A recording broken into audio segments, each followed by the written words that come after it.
सूर्या के माँ मरने से पहले सूर्या से एक वचन लिया था, उसका जितना भी गुस्सा है वह सिर्फ शनिवार को दिखाएगा। तो कहानी शुरू होती है सूर्या की एक छोटी सी फैमिली से, जिसमें उसकी मम्मी पापा और उसकी एक बड़ी बहन रहती हैं और उसके साथ सूर्या का मामू मामी और उन दोनों की बेटी कन्नू भी है। सूर्या बचपन से कन्नू को बहुत प्यार करता है, लेकिन कन्नू को यह बिल्कुल पसंद नहीं है। इसका कारण है सूर्या का गुस्सा। सूर्या पूर्ण रूप से गुस्से वाला आदमी है, हमेशा गुस्से में रहता है। लेकिन कन्नू का पापा अच्छा आदमी नहीं है, वो रोज दारू पी के आता है, अपनी बीवी बच्ची को मारता है। इसलिए सूर्या के माँ ने एक फैसला लिया, उसने कन्नू और उसकी माँ को दूसरे शहर में उसका नाम पहचान सब बदल के बेच दिया।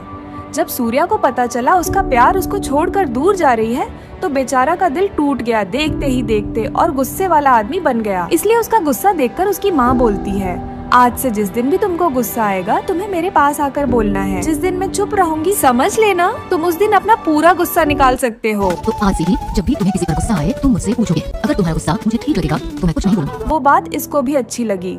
उसके अगले दिन सूर्य सोमवार से लेकर शुक्रवार तक अपने गुस्से को लेकर आता है, लेकिन उसकी मम्मी हर एक दिन को दीवार में से काट देती है। लेकिन शुक्रवार की रात को सूर्य की माँ सूर्य से कुछ कहना चाहती है, लेकिन सूर्य वह सुनने से पहले सो गया था। लेकिन उसको यह नहीं पता वह उसकी माँ का आखिरी दिन था। उसके अगले दिन शनिवार को सूर्या की माँ मर गई थी।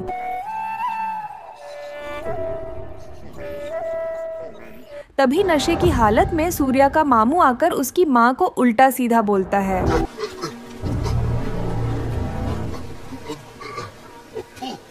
अभी सूर्या को उसकी माँ की बात याद आती है, अगर तुम्हारा गुस्सा मुझे ठीक लगेगा तो मैं कुछ नहीं बोलूंगी और उस दिन तुम कुछ भी करना। इसके बाद यह लड़का अपने मामू की गांड फोड़ देता है। कुछ सालों के बाद सूर्या जितना सोचा था उसे ज्यादा खतरनाक बन जाता है।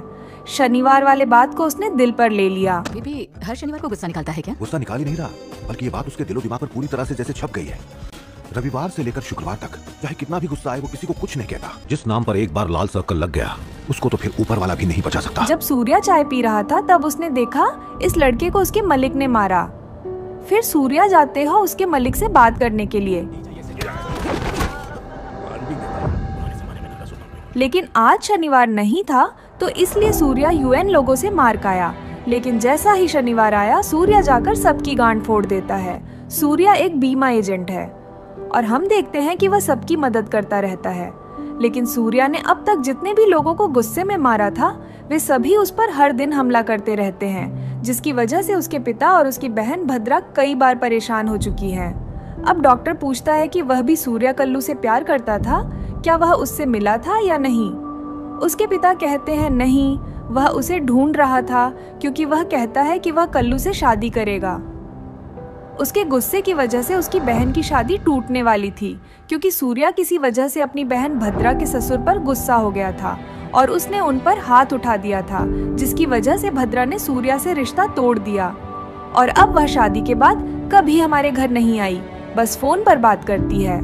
फिर वह कहता है कि मैंने उस दिन से कसम खा ली थी कि जो भी सूर्या के शनिवार को निशाना बनेगा मैं डायरी जरूर पढ़ूंगा और उन्हें बचाने जाऊंगा, इसलिए मैं तुम्हारे पास आया हूँ। और वह बताता है कि तुम्हारे पति की जान खतरे में है क्योंकि वह एक स्कूल टीचर है और भद्रा ने उसे एक लड़की के साथ गलत काम करते हुए पकड़ लिया था, इसलिए उसने भद्रा को भी धमकाया और अब वह सूर्या के निशाने पर है। यह सुनते ही वह अपने पति को बचाने जाती है और फिर सूर्या घर से बाहर आता है। फिर वह महिला अंदर जाती है और देखती है कि उसके पति की खूब पिटाई हुई है। इसके बाद हम चारुलता नाम की लड़की को देखते हैं जो हाल ही में पुलिस में भर्ती हुई है।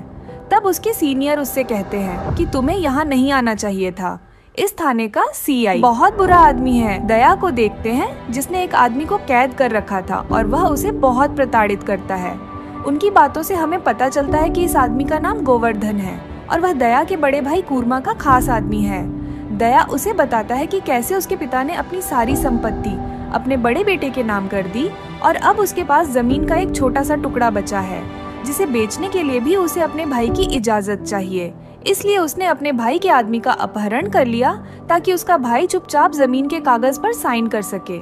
लेकिन जब इतना इंतजार करने के बाद भी उसका बड़ा भाई कूर्मा फोन नहीं करता तो दया कहता है कि शायद वह उसका खास आदमी नहीं है, इसलिए उसे जाने देता है।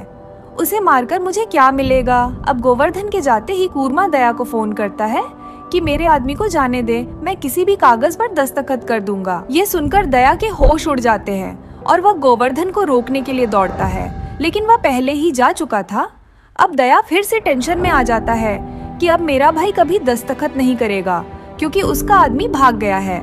इसलिए अब वह गुस्से में सीधा एक बस्ती में जाता है और वहाँ के लोगों को पीटना शुरू कर देता है। फिर वह एक आदमी को पकड़ता है और सीधा पुलिस स्टेशन ले आता है और उसकी बहुत बुरी तरह पिटाई करता है। इधर सूर्या अपने पिता से पूछता है कि उस दिन माँ मुझे गुस्से के बारे में क्या समझाना चाहती थी, जिस पर उसके पिता उसे डांटते हैं और चुप करा देते हैं।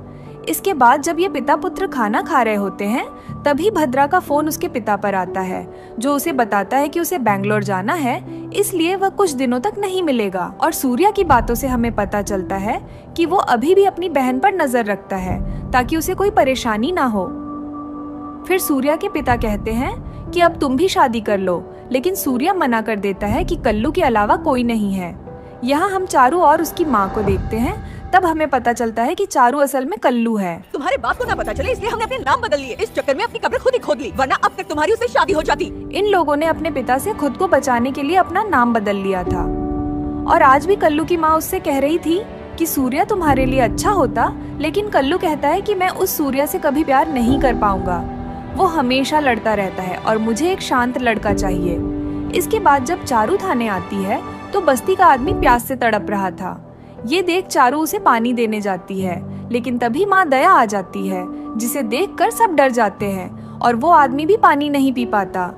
हालांकि आज सीआई दया चारू से पहली बार मिला था, इसलिए वो उससे कुछ नहीं कहता, लेकिन वो अपना सारा गुस्सा फिर से उस आदमी पर निकाल देता है। इसके बाद चारू अपने सीनियर से पूछती है कि ये सीआई उन लोगों को इतना क्यों पीटता है, जिस पर वो बताता है कि वो बस्ती पहले चोरों की बस्ती हुआ करती थी, लेकिन धीरे धीरे माँ के लोग बदल गए और अपना पेट पालने के लिए मेहनत करने लगे।